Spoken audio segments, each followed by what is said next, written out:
Hello. Praise the Lord. Jesus is the way and the truth and the life, and no man comes to the Father but through him. Amen. In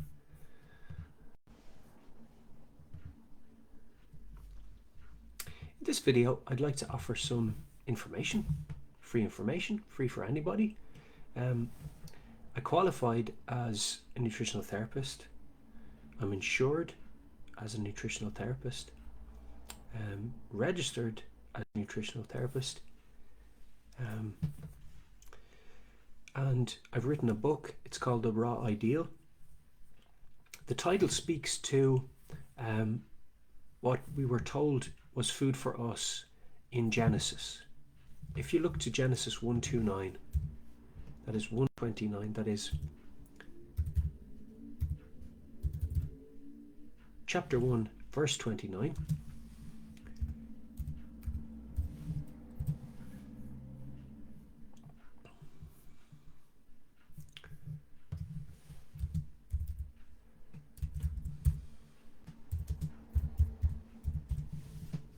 We can clearly see what God initially intended to be our food was the following. Genesis 1:29. And God said, See, I have given you every herb that yields seed, which is on the face of all the earth, and every tree whose fruit yields seed. To you it shall be for food. That's very simple. So, after the flood, the earth was terraformed differently.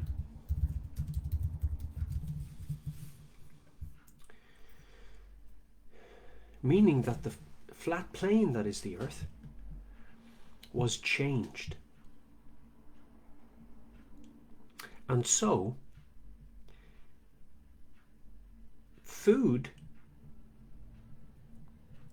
for man became anything.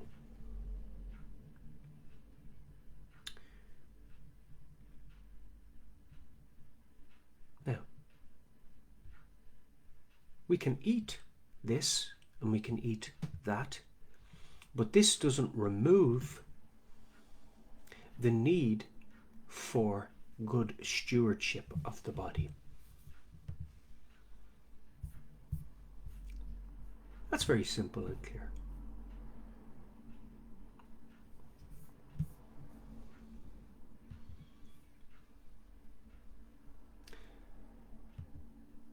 People say you are what you eat. I would agree with that to some extent.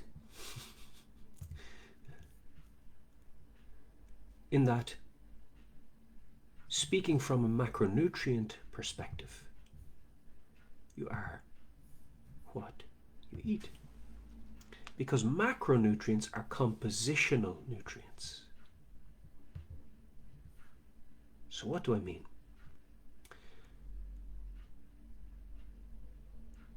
The amount of carbohydrate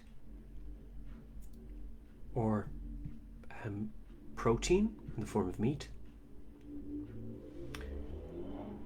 or fat we eat, the proportions of macronutrients we eat, or the macronutrient ratios that we eat, determine largely our composition. Not in every case, because there are other variables at play. There are other contributory factors, things contributing to how we function, how we appear, and how we feel. If what we eat has an effect on these aspects of living, then there should be, reasonably speaking, a responsibility upon us to eat in such a way that can expedite as much as is possible, given the food availability, etc., and all of the practical limitations, environmental limitations, as possible. So we should be good stewards of the body as much as is available to us. You'll find the healthiest, if you research, you'll find the healthiest populations throughout human history have been those who have had a predominantly carbohydrate, whole food, roots and fruits based diet. That is starch.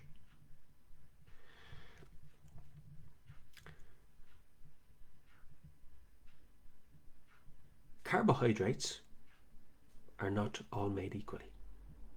So what people use now as an encompassing term or an umbrella term, carbohydrate or carbs, are not all made equally. Simply because what one person might call a carb is not necessarily all carbohydrate. It may have other aspects or other macronutrients or other compositional nutrients such as fat within the mix, within its makeup. This is where, when we stick to whole foods, we avoid, largely mitigate, the negative effects of processed foods. When a food is processed, it becomes, technically speaking, a drug because it has been altered compositionally. So the body interprets it differently. It receives it, it absorbs it, it utilizes it differently. So what we should do to best steward the body is stick to whole foods and focus on our macronutrient ratios as being most important. If we stick to whole foods and focus on our macronutrient ratios, healthfulness will ensue.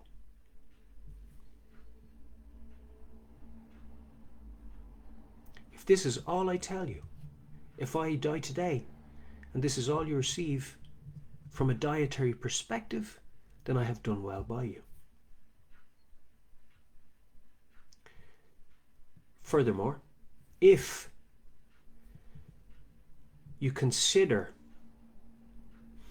that meat is food for man, I wouldn't dream of saying that it isn't. God has said that all things are clean for man. All foods, that is.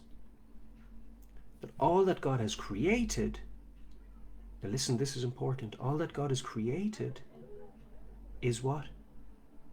Good. But when man interferes with God, what God has created, he weaponizes it. Not very simple. And that goes for anything. But we're on the subject of food. So when there's a synthesizing of something, when there's a manipulation of its chemical compound, it is weaponized to varying degrees and extents, as you would expect. So if something is more bioavailable than another thing, if, for example, we take this piece of tomato into account, right? This slice of tomato. This is living food in that it's no longer attached to the vine, but it has in it living water and living enzymes. If I take this food and I cook it above a certain temperature, I kill those living elements of the food. When I do that, what happens is it no longer aids in the digestion of it. the food itself, its composition, its structure, no longer aids in the digestion of itself within the human body. So now the human body has to supplement the enzymes that were lost or killed in the process of cooking. So what we can deduce from this is that, yes, cooking's fine. You can live a long, healthy life cooking your food. But optimal is the introduction of raw food into your diet. Now, assuming that it's not overloaded with chemicals and genetically modified to the point where it's unrecognizable by the palate, there are a number of other factors that need to be taken into account when you're choosing what you consume. But know that God is the great physician, and he can sustain you. Having said that, when we know better, we do better. When we know better, we tell others to do better, in that we advise them. We can't force anybody. We just tell them the truth. We tell them the better way to do something to steward their bodies. Now, I did it the wrong way for long enough, so I know the difference between eating this way and how I felt and how I functioned, and eating the way I do now and how I feel and how I function. I'm more energetic now than I was when I was 30. I have better health now than I had when I was 30. And I'm 38 in July. So I feel better. I'm more energetic. I have energy all day long.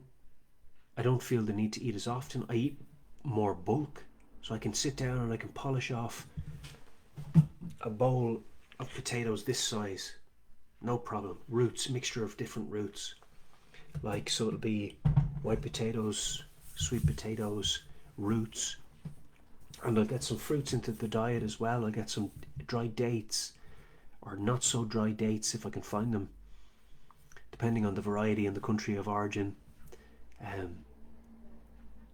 So the better your diet, the cleaner your diet, and the better you understand micronutrient ratios. Not that there's anything wrong with having a few extra pounds on your frame or anything of the sort. It's not about that. It's not about an aesthetic. It's really not. It's simply about how you function and feel, how you steward your body, and how well you feel within yourself. Your energy levels, how youthful you are on a cellular level because of what you're ingesting, what you're putting into your food, into your system. So, if you can do something to better steward your body, well, then why not do it? And this is the thing that I found. Feeling better in your body results of simplification. It results of giving your body less. Would you believe? I believe, because I've seen and felt and experienced the change. Now, they tell you the opposite. Oh, you need this supplement and that supplement. And I've tried that. I've gone through the range of supplements, even the vegan ones. No. Havoc on the body, because you're giving your body a whole lot of refined foods and the body doesn't recognize it, so you induce a kind of an immune response potentially, and the body says, what are you giving me? Don't recognize this. Even though all the ingredients tick all the boxes, GMO free, da-da-da free, diddly-doo free. But what the body's saying, what are you giving me? I don't recognize this. You never gave me this before. What's this? Right? So your brain recognizes food, and your immune system recognizes food too. Okay? So the thing about the immune system is it kind of calibrates itself to whatever you're putting into it. So it wants to know, what do you want me to do here? What do you want to give me on a regular basis? And then initially, when it finds that you're giving it something that's subpar, that's not the best thing you could be giving it, or the thing you have been giving it, you see? So the body doesn't really differentiate too much as to whether something is better or different. Excuse me, as to whether something is worse or different. Do you understand what I'm saying? So if you're eating healthy and then you start eating worse, the body will let you know. If you're eating one way and then you change it, the body will let you know. So it'll give you feedback either way. So this is new. You've never given me this before. It's going to raise an alarm. And that can result in inflammation and an allergic response. Now, it'll be a controlled allergic response, but it's just the body sending you a signal that this is new. Do you want me to keep eat? Do you want to keep giving me this? And if you keep giving the body that, well, then the body will reduce its immune response and eventually accept what you're giving it. Now, that doesn't mean that now you're no longer, it doesn't mean you were allergic to something and now you're no longer allergic to it. It means that your body has said, okay, you're going to keep giving me this, so I'm going to stop raising the alarm, because that would be counterproductive. The body's intelligent. So now the body says, right, if you want me to take this, even though it's subpar, it's not the best thing you can give me. You've given me better in the past. And the body will stop raising the alarm and say, okay, you want me to process this, I'll process this to the best of my ability. And the body goes about doing that. And it calibrates. And so you can get to the point where you don't realize you're actually not feeling as well as you were, because systems have, and this is where routine, stick to something, where there's wisdom in that. Choose a diet, stick to it. There is a level of, or a degree of wisdom in that. But if you want to feel better long term, if you want to feel younger than you feel now in 7 years from now, in terms of energy and on a cellular level, be actually younger in terms of functionality, then better stewardship and diet come into it. So there are a number of variables at play, but once you have a more holistic understanding of the systems, without needing to get into how they function on a molecular level, you can understand better how to steward your body better. And this can reduce food anxiety and diet anxiety and all of these unnecessary things that you go through. You know, am I getting enough nutrients? Well, a potato contains most of what you need. If you're getting enough calories, then you're getting enough nutrients. If you take care of the hormones and most common supplement deficiencies, they're common for a reason, because they're deficient in food across the board because of the subpar farming methods. That's why they're common deficiencies. It's not just because of some unknown reason.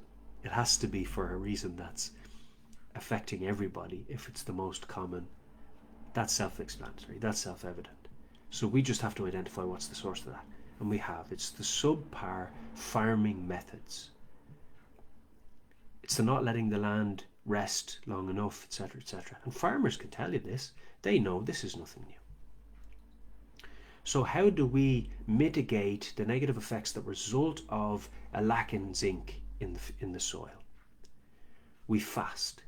We allow the body time to purge the excess copper, because copper is the antagonistic mineral to zinc.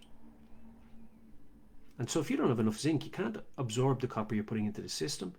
And this imbalance can affect your energy, and the copper can oxidize in your system, because the proper distribution of copper and zinc are the conduction of energy in your body. So in the same way that they're the conduction of power in a battery. So by fasting, you can flush the excess of something that results from a dietary lack in another thing that is its antagonist. Okay, so you can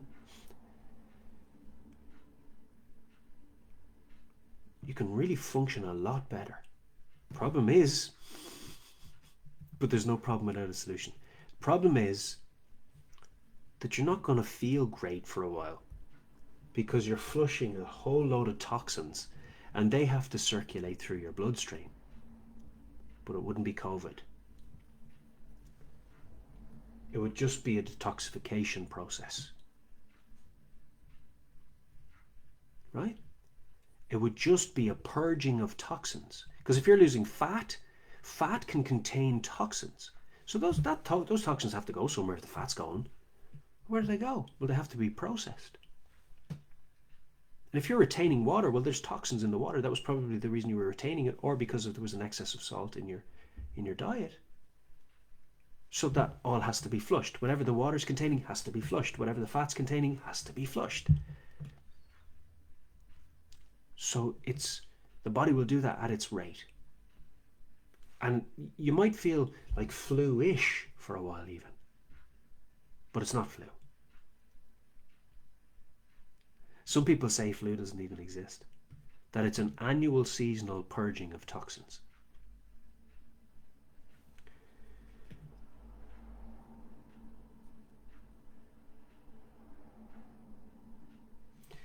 So, if something is intravenous, if it's a vascular thing, and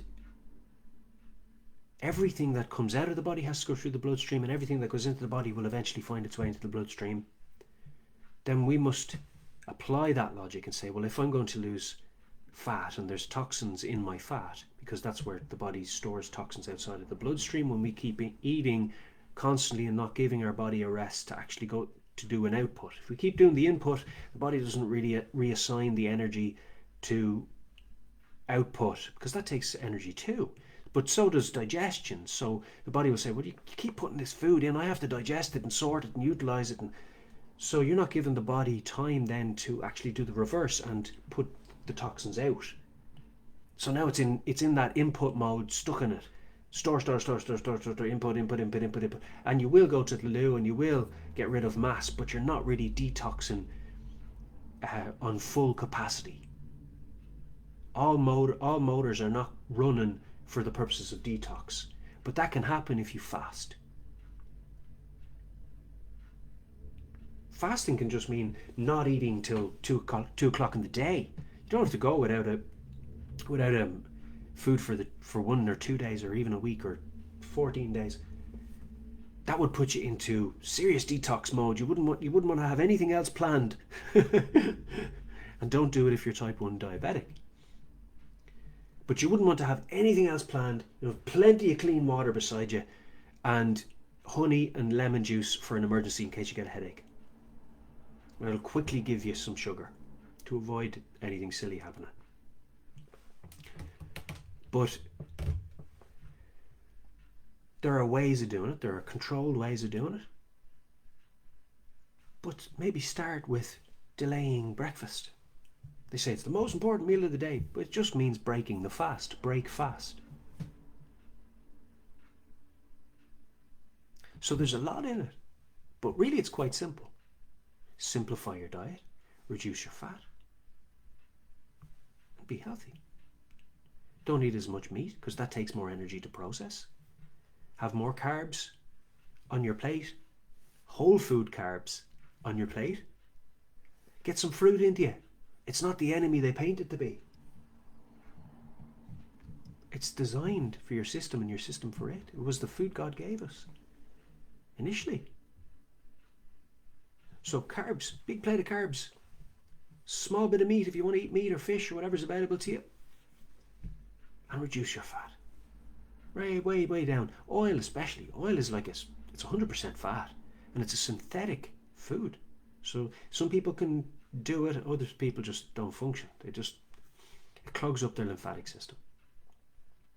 And they get breakouts, acne, and they go to dermatologists, and they keep giving them creams and things. So that only clogs up the pores.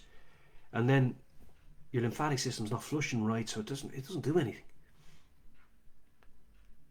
Right? So that's a very physiological issue. That's a very kind of a physiological mechanical issue that can be resolved by the reduction of fat in your diet. So there are lots of things at play, but they're all quite simple and very easily fixed. Just takes the want to do it. Yeah. You have to start there with the want to be a good steward of your body.